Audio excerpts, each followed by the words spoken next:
કે ઈ નહીં થાય કે લ્યો, ઈ ન થાય કે તો વાંધો નહીં, તો અમે કરી લેશું. અરે હવે હું ન કરવા દઉં કે લો, મારું કામ કહેવાય કે લ્યો, હવે કરવા ન દઉં કે ઓલો હલવાઈ ગયો કે આ ન વાત કરીએ તો સારું હતું, આ તો મારું અટક્યું.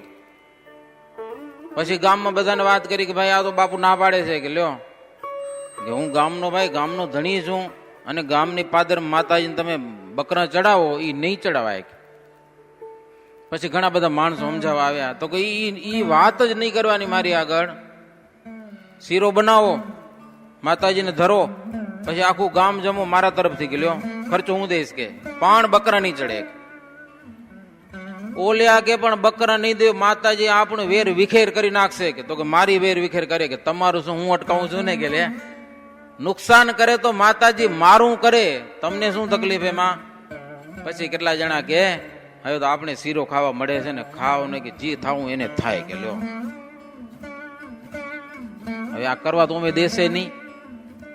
પછી તો નવરતાના દિવસોમાં તે દિવસે બકરા કરે બંધ માતાજીને આગળ, હવે શીરો બનાવે ને ભજીયા બનાવે ને મજાની રસોઈ બનાવે, ખર્ચો ભીમજીભાઈ દે બધો, પણ બકરા નહીં ચડાવવા દઉં કે લ્યો. પણ થયું શું, ભીમજીભાઈ નો 1.5 વર્ષનો છોકરો 5મા નોરતાને દિવસે જ મૃત્યુ પામી ગયો. બોલ્યા કે જો લીધો માતાજીએ ગયો. પણ બન્યું એવું કે 7 વર્ષ સુધી આમને હાલ્યું ને 7 વર્ષ સુધી બરાબર 5મા નોરતામાં જ બપોર પછી એટલા વાગે જ હાવ હાજો નવરો છોકરો મરી જાય લ્યો. પછી ગામ વાળાને તો ભારે થઈ પડી કે હવે તો આપણા માથે માતાજી કોપશે. તો જામનગરના રાજા પાસે પહોંચી ગયા. ઈ કે ભીમજીભાઈ માનતા નથી, હવે તમે કઈ કરો ને તમે આવો, તમને તો ના નહીં પડી શકે ને. તો કે વાંધો નહીં, હું આવીશ કે. જામ સાહેબ, જામનગરનો ધણી જબરો, કેટલા બધા એના ગામણા કહેવાય. હવે અહીંયા આવું એટલે ભીમજીભાઈને બોલાવ્યા. આવા જાવું છે એટલે એને કેવું તો પડે ને, ગામ હોપ્યું હોય તે આખું.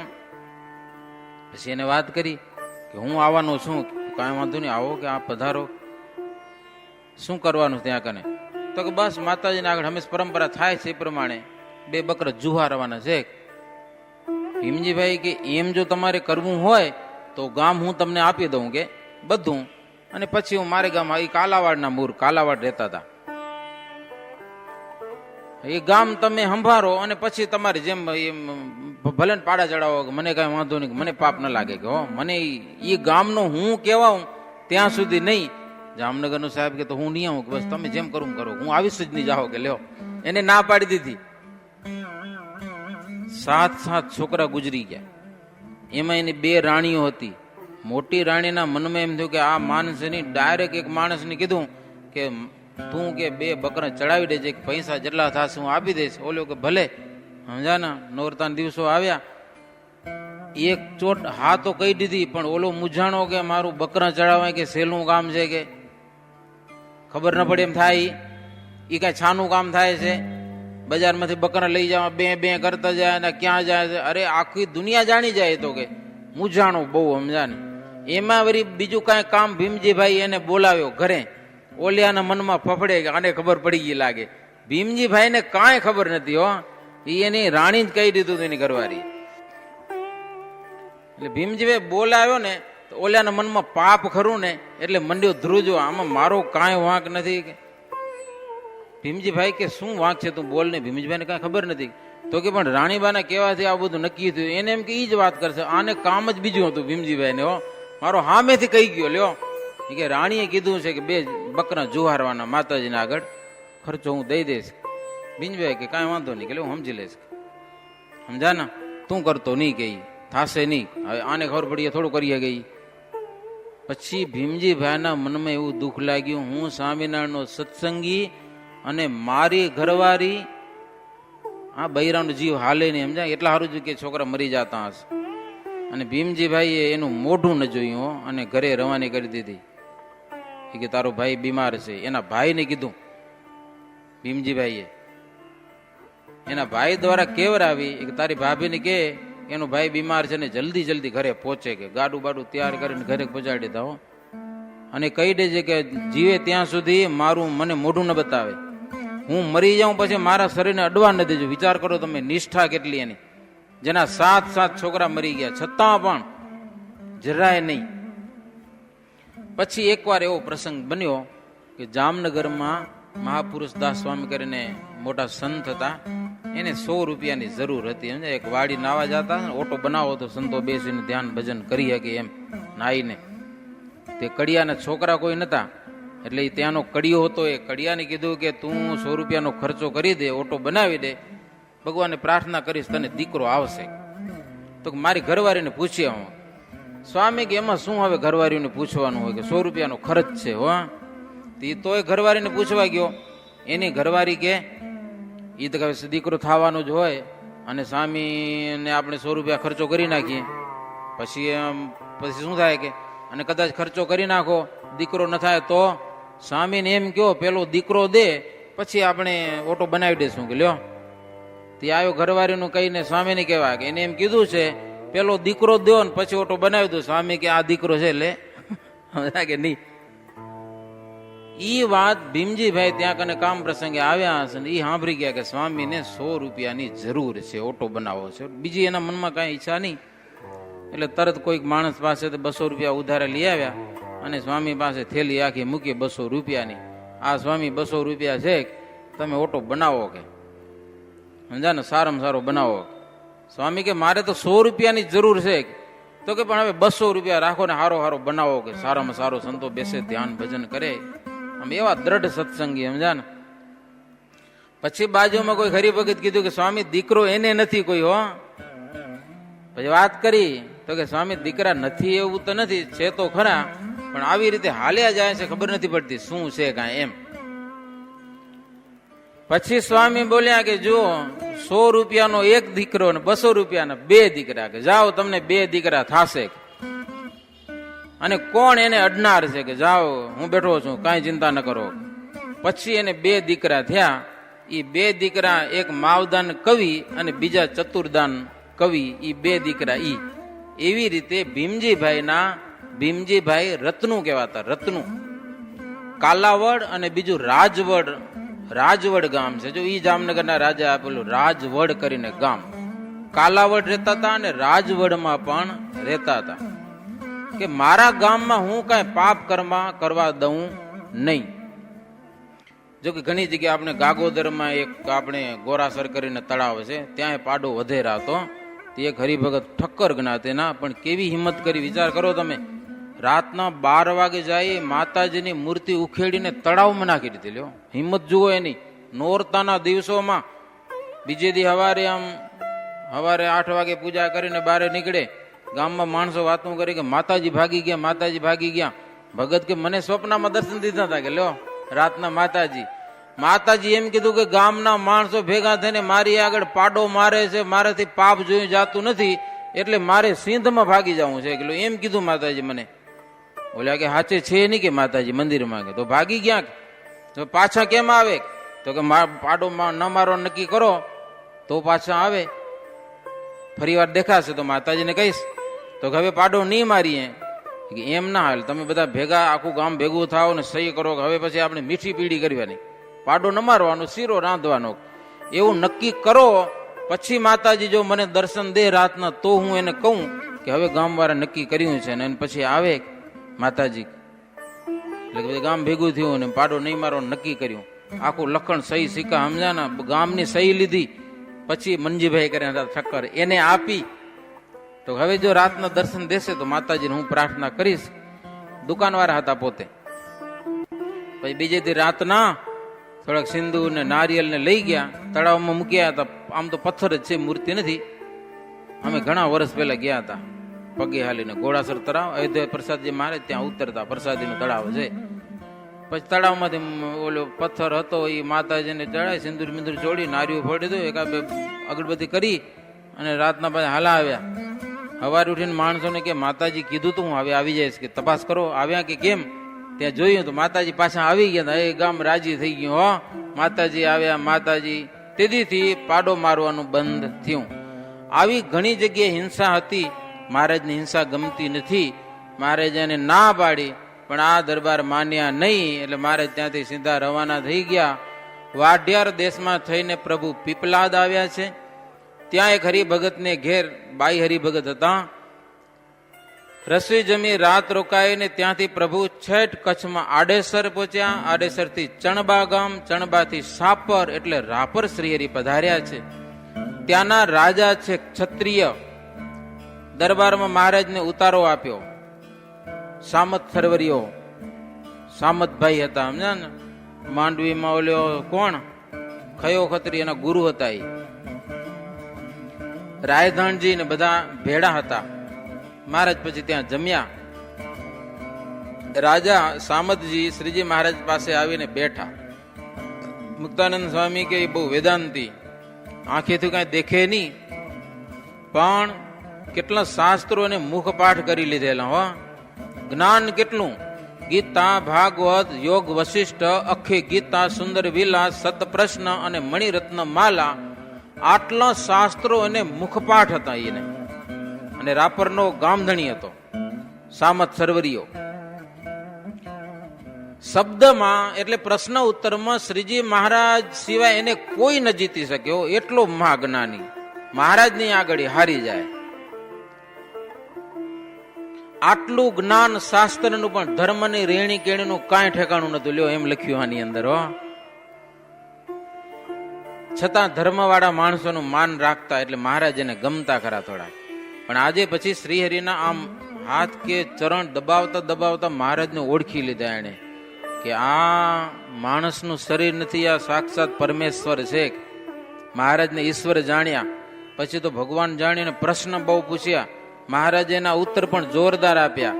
પછી મહારાજ નરક 84 ની વાતો કરી. ભગવાનની ભક્તિ કરવાથી સુખ કેવું થાય છે એ પણ વાતો બહુ કરી.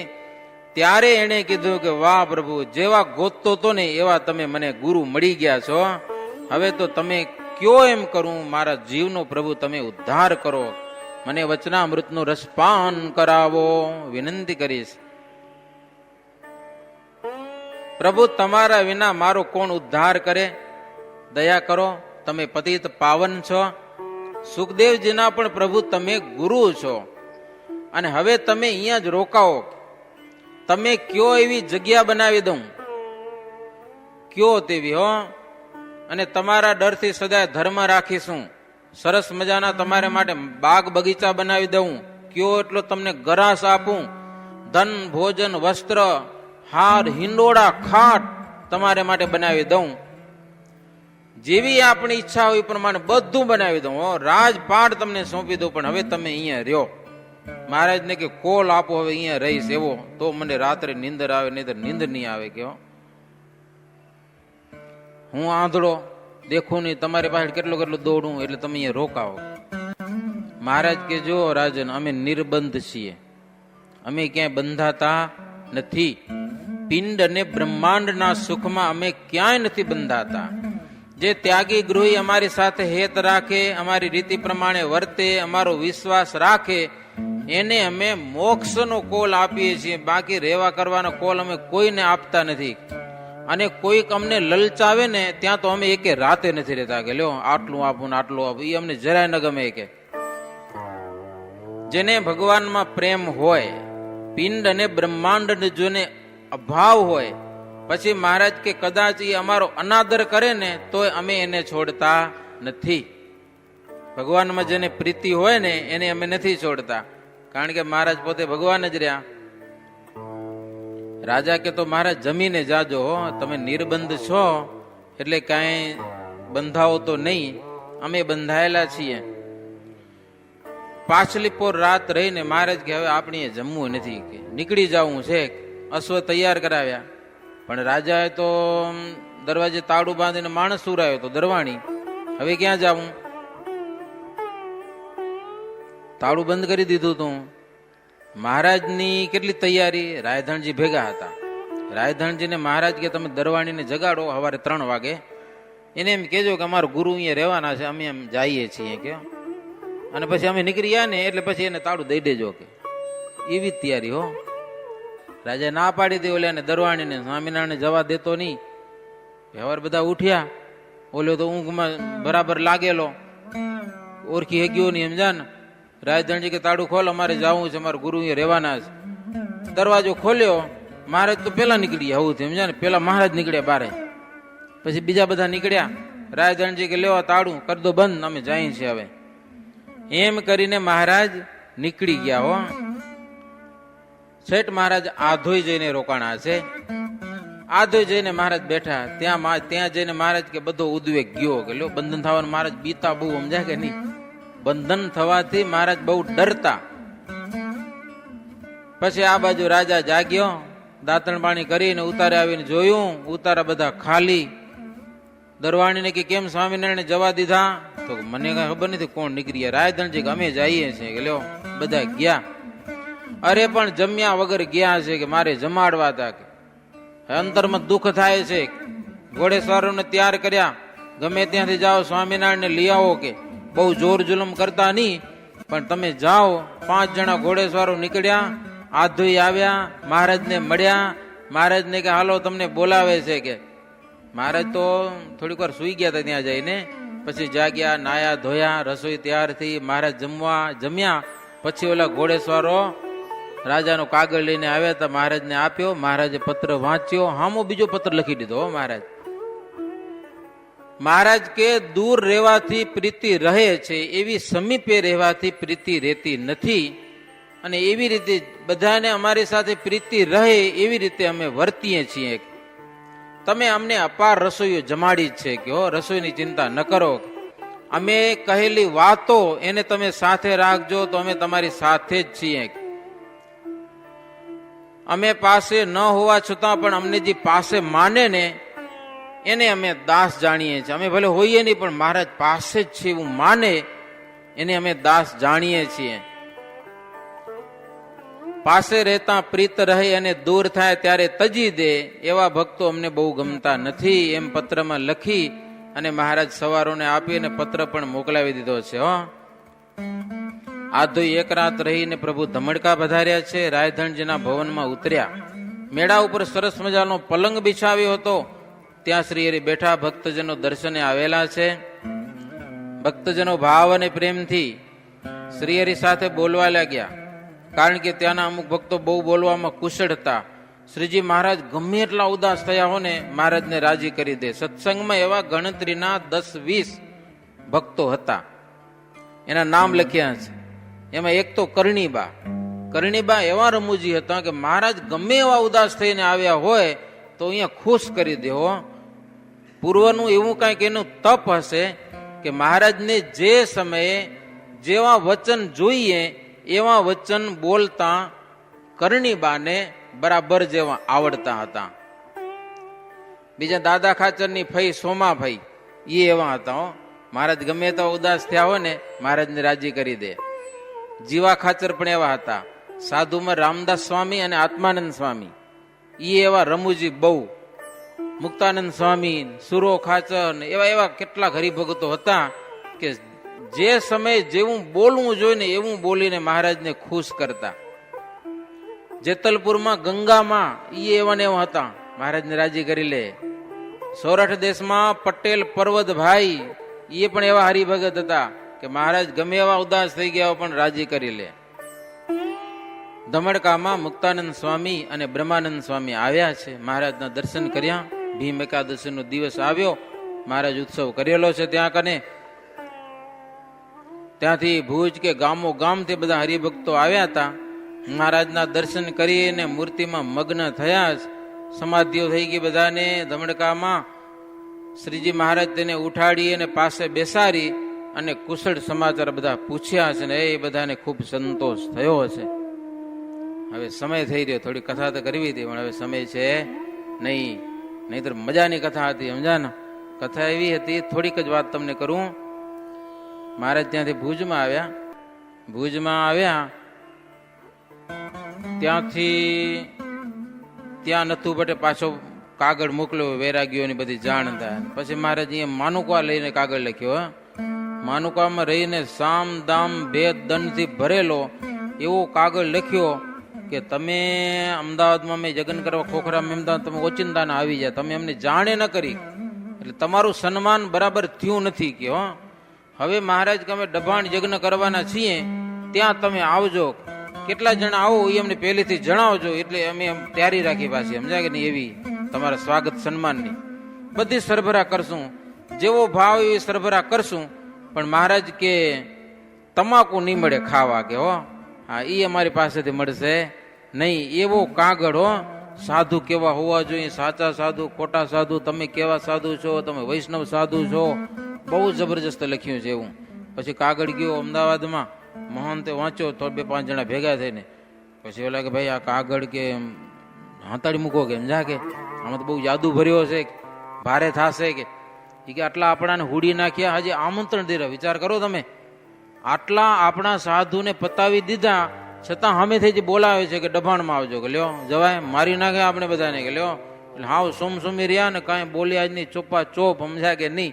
એવી અદ્ભુત કથાઓ છે ભક્તજનો. શ્રીજી મહારાજના આવા અદ્ભુત ચરિત્રો, અદ્ભુત સમજણ આપણા જીવનમાં આવે. આ સત્સંગનો, સંતોનો, ભક્તોનો, મહારાજનો, મંદિરનો, શાસ્ત્રોનો ખૂબ ખૂબ મહિમા સમજાય, અને જેમ બને તેમ આપણા અંતરને સત્સંગ લગતા કરીએ, આપણે સત્સંગને લગતા થઈએ, એવી મહારાજના ચરણમાં પ્રાર્થના કરી અને 12મું પૂર પણ અહીંયા કને સમાપ્ત થાય છે. હો, એ તે શ્રી હરિચરિત્રામૃત સાગરમાં 12મું પૂર સમાપ્ત. સહજાનંદ સ્વામી મહારાજની જય.